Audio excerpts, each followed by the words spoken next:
ভাই গণভবনে যেভাবে পারতেছে জনগণের সম্পদ জনগণরাই নিয়ে নিচ্ছে। এটা কেউ নেওয়ার মানুষ ছিল না, তাই আমি নিয়ে আসছি। জি ভাই, অসংখ্য ধন্যবাদ আপনাকে, অসংখ্য ধন্যবাদ। আমার কোরআনটি আপনি নিয়ে আসছেন। আমরা যুদ্ধের মাঠে শেষ পর্যন্ত ছিলাম, থাকবো গুলি খাইছি, ইনশাআল্লাহ। আহত হইছি। আমাদের পাশের ভাইয়েরা আমাদের চোখের সামনে নিহত হয়েছে, আমরা পিছপা হই নাই। ইনশাআল্লাহ আগামী তো পিছপা হবে না। হবো না, ইনশাআল্লাহ। ইনশাআল্লাহ দেশ স্বাধীন করছি। এই যে আল্লাহু আকবার।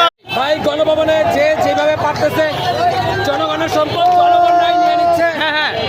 এটা কেউ নেওয়ার মানুষ ছিল না, তাই আমি নিয়ে আসছি। জি ভাই, অসংখ্য ধন্যবাদ আপনাকে, অসংখ্য ধন্যবাদ। আমার কোরআনটি আপনি নিয়ে আসছেন। আমরা যুদ্ধের মাঠে শেষ পর্যন্ত ছিলাম, থাকবো গুলি খাইছি, আহত ইনশাআল্লাহ। হইছি। আমাদের পাশের ভাইয়েরা আমাদের চোখের সামনে নিহত হয়েছে, আমরা পিছপা হই নাই। ইনশাআল্লাহ আগামী তো